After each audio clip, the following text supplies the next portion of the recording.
గుర్తించవయి పాపపు లోకంలో. ఓ దానియేలు షడ్రకు మేషకు అబేద్నెగోలవలే నీ జీవిత విలువను గుర్తించవయి పాపపు లోకంలో. ఓ దానియేలు షడ్రకు మేషకు అబేద్నెగోలవలే వారు లోకాశలు విడచి యేసుకై జ్వాలలుగా వెలిగి, వారు లోకాశలు విడచి యేసుకై జ్వాలలుగా వెలిగి.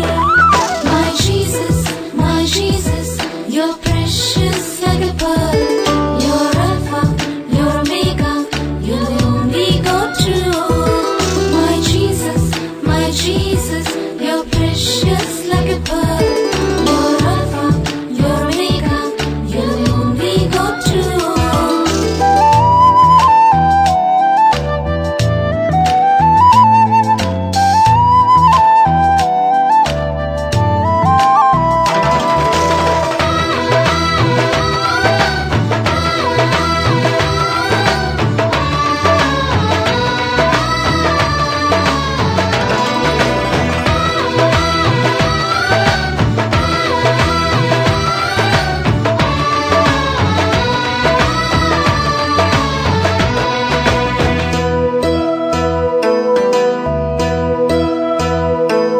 మోకాళ్ళ జీవితం కన్నీటి ప్రార్థన ఆత్మల రక్షణకై. మో ఇర్మియా నెహెమ్యా ప్రవక్తల బాటలు అడుగువే. మోకాళ్ళ జీవితం కన్నీటి ప్రార్థన ఆత్మల రక్షణకై. మో ఇర్మియా నెహెమ్యా ప్రవక్తల బాటలు అడుగువే. లోక చింతలన్నీ మరచి నిత్య స్వాస్థ్యానికై చూడు. లోక చింతలన్నీ మరచి నిత్య స్వాస్థ్యానికై చూడు. ఓ నేస్తం నా నేస్తం ఎందుకయ్య చింత, నీ అండ నీ కొండ నీ తండ్రి యేసు ఉండ. ఓ నేస్తం ఎందుకయ్య చింత, నీ అండ నీ కొండ నీ తండ్రి యేసు ఉండ. ఆ ప్రేమకు హద్దే లేదు, ఆ కృపకు అంతం లేదు. ఆ ప్రేమకు హద్దే లేదు, ఆ కృపకు అంతం లేదు. My Jesus, you're precious like a pearl. You're Alpha, you're Omega, you're the only God true. My Jesus, you're precious like a pearl. You're Alpha, you're Omega, you're the only God true.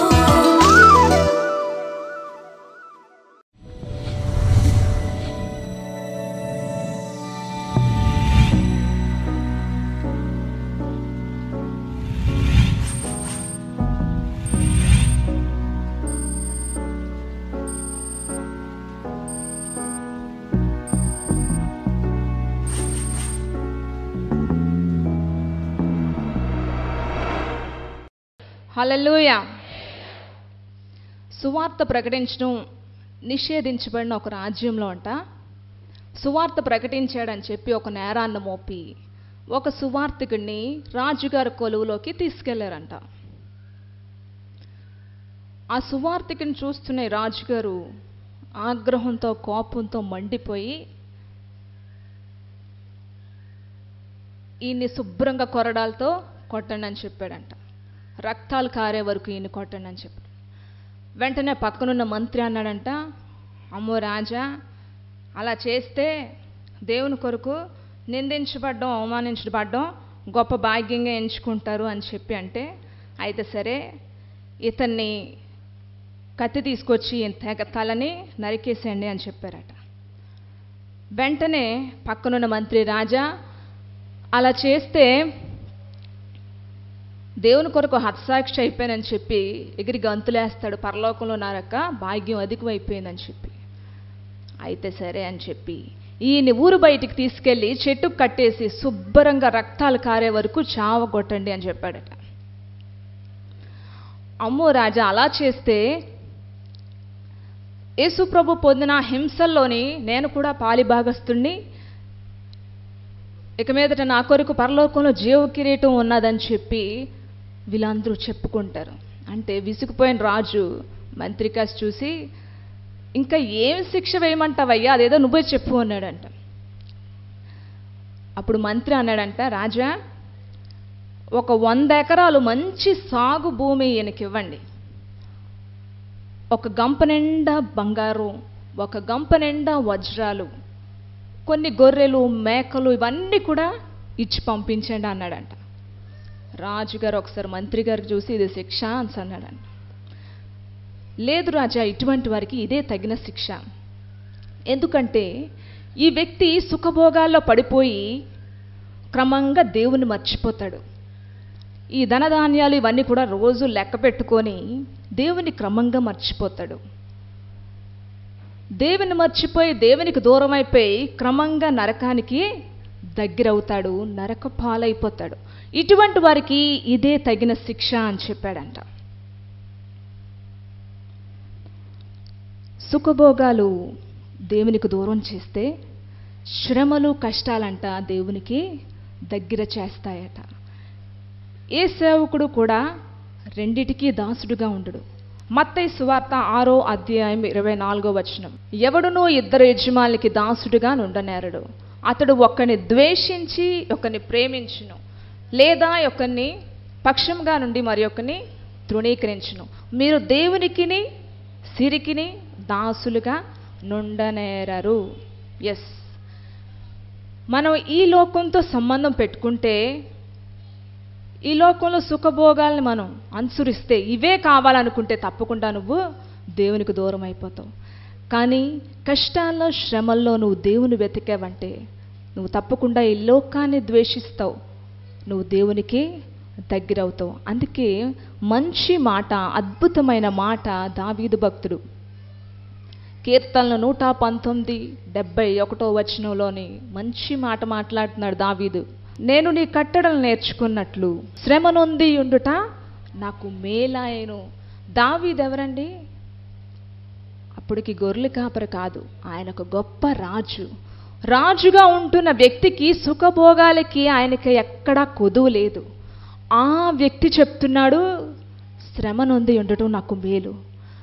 ఈ secret దావీదు తన జీవితంలోనే తెలుసుకున్నాడు. ఎందుకంటే శ్రమలు ఉంటే మనిషి దేవునికి దగ్గర అవుతాడు, దేవునితో సహవాసం చేస్తాడు, మంచి రిలేషన్షిప్ దేవునితోనే మెయింటైన్ చేయగలడు. కానీ లేటెస్ట్గా సాతానుడు కొత్తవి ఈ లోకంలో ప్రవేశపెడుతున్నాడు. దేవుడు అనాది కాలంలోనే, ఆది కాలంలోనే దేవుడు మనిషిని ప్రేమించి లైఫ్ బుక్ ఒకటి ఓపెన్ చేశాడండి. ప్రతి ఒక్క మనిషి పేరు అందులో రాయటం కోసం, ప్రతి ఒక్క మనిషి కూడా పరలోకంలో ఉండటం కోసం అనాది కాలంలోనే దేవుడు ప్రేమించి లైఫ్ బుక్ దేవుడు ఓపెన్ చేశాడు, ఆయనతో సహవాసం చేయడానికి, ఆయన రాజ్యంలో మనం యుగయుగాలు సంతోషంగా ఉండటానికి. అయితే చాలా ట్రిక్కీగా, చాలా తెలివిగా ఈ లోకంలో సాతానుడు కూడా ఫేస్బుక్ ఒకటి ఓపెన్ చేశాడండి. ఫేస్బుక్ లేనిదే మనిషి జీవితం లేదు. ఈరోజు ఫేస్బుక్లో నీకు అకౌంట్ లేకపోతే, నీ పేరు లేకపోతే ఎవ్వరూ అడగరు. కానీ లైఫ్ బుక్లో, బుక్ ఆఫ్ లైఫ్లో కానీ నీ పేరు లేకపోయిందంటే దేవుడు తప్పకుండా నిన్ను అడుగుతాడు. బాబు ఏది నీ పేరు అంటే, సారీ ప్రభా, భూమి మీద ఉన్నటప్పుడు ఫేస్బుక్లో పడిపోయి లైఫ్ బుక్ మర్చిపోయాను అంటే దేవుడు ఊరుకోడు, కాళ్ళు చేతులు కట్టేసి నరకంలో పడే అంటాడు. సుఖభోగాలు ఈ లోకంలో మనిషిని దేవుని నుంచి వేరు చేస్తే కష్టాలు శ్రమలు దేవునికి దగ్గర చేస్తాయండి. అందుకే అపోస్తుల కార్యంలో అపోస్తులైన పౌలు అద్భుతమైన మాట ఏ విధంగా తన శిష్యుల్ని ప్రిపేర్ చేస్తున్నాడంటే, అపోస్తుల కార్యంలో 14వ అధ్యాయం 22వ వచనం. ఇక్కడ దానికి ముందు చదివితే భయంకరంగా తన్నులు తిని రక్తాలు కారి ఉన్నారు అపోస్తులైన పౌలు బర్నబా. అక్కడి నుంచి వచ్చేసి దాక్కొని వచ్చేసి ఇంకొక దగ్గర సువార్త ప్రకటిస్తూ అక్కడ చెదిరిపోయిన యొక్క శిష్యులు యొక్క హృదయాల్ని ఏ విధంగా వాళ్ళు ప్రిపేర్ చేస్తున్నారంటే 22వ వచనం, శిష్యుల మనస్సులను దృఢపరిచి విశ్వాసమందు నిలకడగా ఉండవలననియు అనేక శ్రమలను అనుభవించి మనము దేవుని రాజ్యంలో ప్రవేశింపవలననియు వారిని హెచ్చరించెను. చూసారా ఏ విధంగా ప్రిపేర్ చేశాడు? ఈ లోకంలో బాబు కొన్ని రోజులు ఓర్చుకుంటే నీకు మంచి ఎస్టేట్లు, మంచి ఏసీ కార్లు, బిల్డింగ్లు దేవుడు మీకు ఇస్తాడు. కొన్ని రోజులు మీరు ఓర్చుకోండి అని ప్రిపేర్ చేశాడా? ఈ లోకంలో మనం అనేకమైన శ్రమలు అనుభవిస్తేనే పరలోకం చేరుకుంటామని అపోజిడైన పౌలు శిష్యుల్ని ప్రిపేర్ చేస్తున్నాడు. ఈ రోజుల్లో మనం అలా చెప్పామనుకోండి, బాబు ఈ లోకంలో శ్రమలు కష్టాలు భయంకరంగా ఉంటాయి, అప్పుడే నువ్వు పరలోకం వెళ్తా ఉంటే నాకు ఆ దేవుడు వద్దని పారిపోతారు కదా. మొన్న ఒక ఆమె రీసెంట్గా ఒక మాట మా దగ్గరికి వచ్చింది. ఆమె అంటుందంట, బాప్తీసం తీసుకుంటే నా లైఫ్ స్టైలే మారిపోద్ది అనుకున్నాను, చాలా సుఖంగా ఉంటుంది అనుకున్నాను, కానీ కష్టాలు ఎక్కువైపోయి ఇలా కష్టాలు ఉంటాయంటే అసలు నేను బాప్తీసమే తీసుకోపోదును అన్నదట. ఎంత ఘోరం అండి, ఎంత ఘోరం. నువ్వు సిలువను సహిస్తేనే నువ్వు కిరీటం ధరిస్తావు. God gives his hardest battle to his strongest soldiers. దేవుడు యుద్ధాలు అందరికీ ప్రవేశపెట్టడు. దేవుడు ఉద్దేశంలోనే ఏ ఒక్క సైనికుడైతే, ఏ సేవకుడైతే, ఏ క్రైస్తవుడైతే నమ్మకంగా ఉంటాడో, ఎవరైతే యుద్ధ భూమిలో దేవుడు ప్రవేశపెట్టే శ్రమల్లో కష్టాల్లో సరిగ్గా యుద్ధం చేస్తారో వాళ్ళకి మాత్రమే బ్యాటిల్ ఫీల్డ్లో అవకాశం. ఆ సరైన యుద్ధాలు, గట్టి యుద్ధాలు బలమైన సేవకులకి దేవుడు అప్పగిస్తాడు. God gives his hardest battles to his strongest soldiers. చీటికి మాటికి పడిపోయి అలాంటి వాళ్ళని దేవుడు చూడ్డు. దేవుడు ఇల్లులోని ప్రతి మనిషిని కూడా తను ప్రేమించి, తను కనికరించి ఆయన రాజ్యాన్ని ఇవ్వడానికి ప్రతి శ్రమ కూడా మనకి ఎదురవుతుంది. దేవుడికి తెలుసు ఆ యొక్క బ్యాటిల్ ఫీల్డ్లోని యోబు భక్తుడు సరిగ్గా యుద్ధం చేయగలడని. దేవుడికి తెలుసు దావీదు సరిగ్గా యుద్ధం చేయగలడని. దేవుడికి తెలుసు దానియేలు కోసం, దేవుడికి తెలుసు యోసేపు కోసం, దేవుడికి తెలుసు అపోస్తలుడైన పౌలు కోసం. వీళ్ళు సరిగ్గా శ్రమల్లో దేవుని కొరకు నిల్చుంటారు. ఆయన యుద్ధ భూమిలోనైనా గెలుస్తారని దేవుడికి తెలుసు. గట్టిగా చప్పట్లు కూడా దేవుని సుధం. హల్లెలూయా, హల్లెలూయా. ఈ లోకంలో సాతానుడు సుఖాలు ప్రవేశపెడుతున్నాడు. ఇన్నాళ్ళైతే షాపింగ్ చేయాలంటే ఆటోల మీదో నడుచుకోనో బస్సుల మీద వెళ్ళి కొంచెమైనా కష్టపడి, కొంచెమైనా నడిచి, కొంచెమైనా అలసిపోయి షాపింగ్ చేసేవారు. ఈ మధ్యన ఇంటర్నెట్, ఆన్లైన్ షాపింగ్, ఎక్కడికి వెళ్ళవసరం లేదు, ఇంట్లో కూర్చొని నువ్వు షాపింగ్ చేసుకోవచ్చు.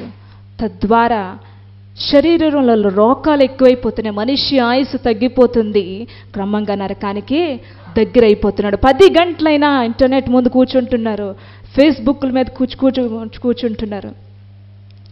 10 నిమిషాలు కూడా దేవునితో మాట్లాడే అవకాశం లేకుండా సాతానుడు ప్రతి మనిషిని కూడా ఈ లోకంలో బిజీ చేసేస్తున్నాడు. ఫేస్బుక్ ద్వారా ఎంత దుష్ప్రభావాలు మనుషుల మీద ప్రవేశపెడుతున్నాయంటే సాతానుడు ఎల్కేజీ చదువుకున్నోడి దగ్గర నుంచి రేపో మాపో చచ్చిపోతాడనే ముసలి వాళ్ళ వరకు కూడా ఫేస్బుక్ లేనిదే జీవితం లేదు. ఒక ఇన్సిడెంట్ మీకు చెప్తాను, ఇది ఎంత భయంకరంగా ఉంది, మనుషుల్ని ఏ విధంగా సాతానుడు పాడు చేస్తున్నాడని. ఒక అమ్మాయి ఒక అబ్బాయి ఫేస్బుక్లో చాటింగ్ చేస్తున్నారు. ఆ చాటింగ్ కాస్త క్రమంగా ఎక్కువై ప్రేమలోకి మార్చింది. ఆ ప్రేమ కాస్త ముదిరిపోయింది. ఒకరోజు ఇద్దరు కూడా ఒక స్పాట్ పెట్టుకొని, ఒక టైం పెట్టుకొని ఇక్కడ మన ఇద్దరం కూడా మీట్ అవుదాం అనుకున్నారట.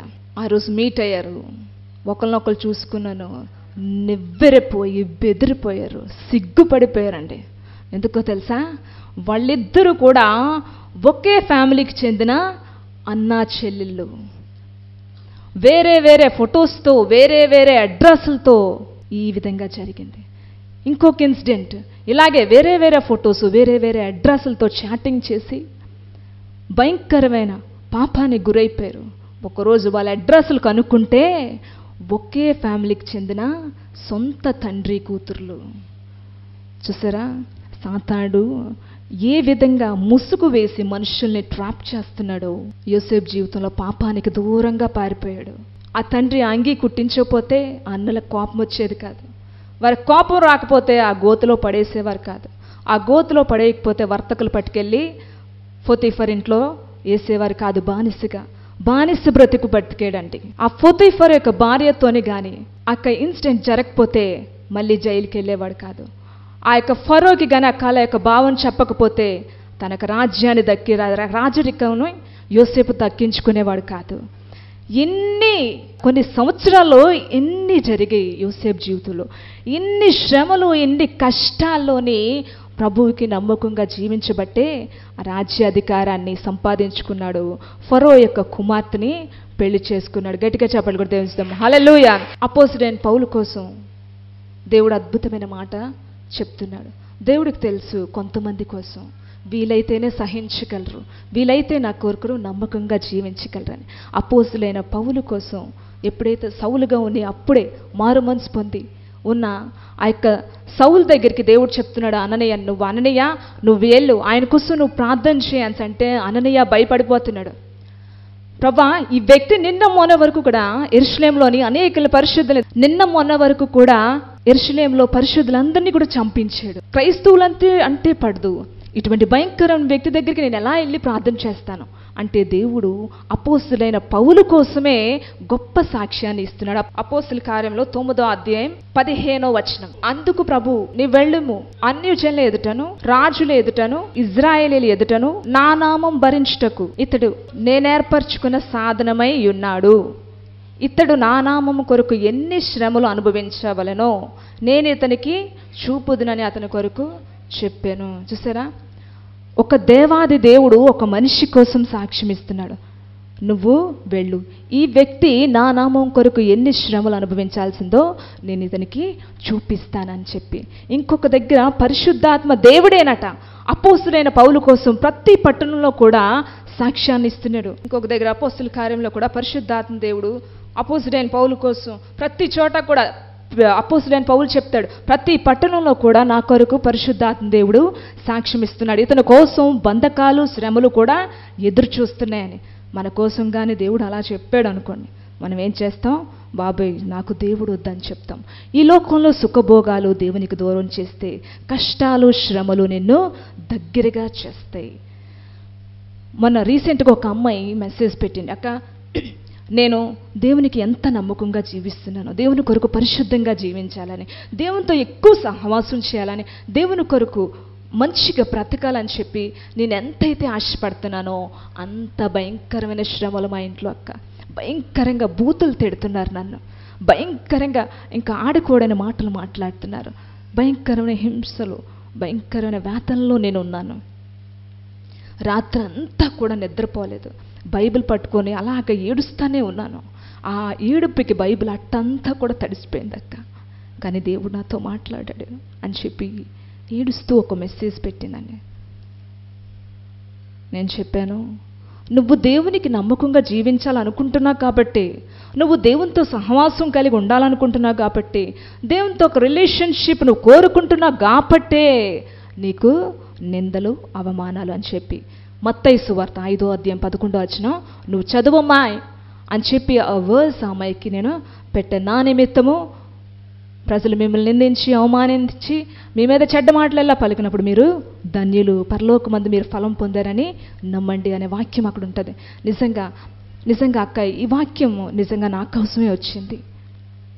నువ్వు కానీ ఆ యొక్క తిట్లు, అవమానాలు, ఆ నిందలుగా నువ్వు పడకపోతే రాత్రంతా నువ్వు దేవునితో సహవాసం చేసేదానివి కాదు.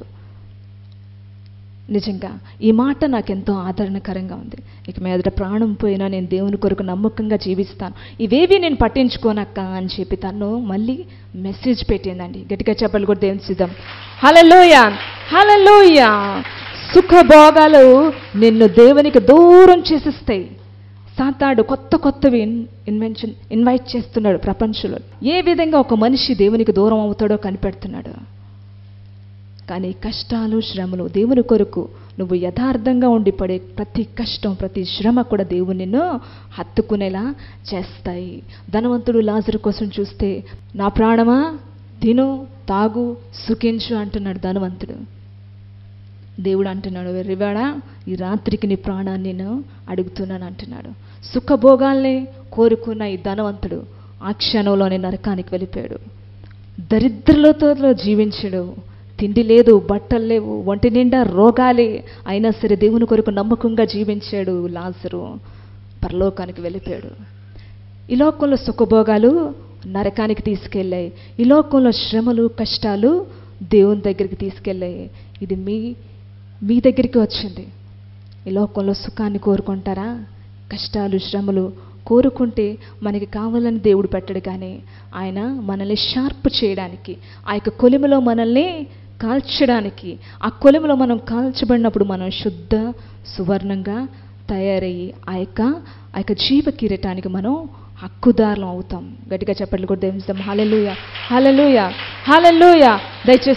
దయచేసి అందరూ కూడా మోకాళ్ళు వేస్తే ప్రార్థన చేసుకుందామని. ఫేస్బుక్లో నీకు అకౌంట్ లేకపోతే ఎవ్వరూ అడగరు, నీ పేరు లేకపోతే ఎవ్వరూ అడగరు. కానీ లైఫ్ బుక్లో కానీ నీ పేరు లేకపోతే తప్పకుండా దేవుడు నిన్ను అడుగుతాడు, తప్పకుండా దేవుడు నిన్ను అడుగుతాడు. కొన్ని గంటలు ఇంటర్నెట్ ముందు కూర్చుంటారు, 10 నిమిషాలు కూడా దేవునితో సహవాసం చేయలేని దౌర్భాగ్య స్థితిలో ఎంతోమంది ఉన్నారు ఈరోజు.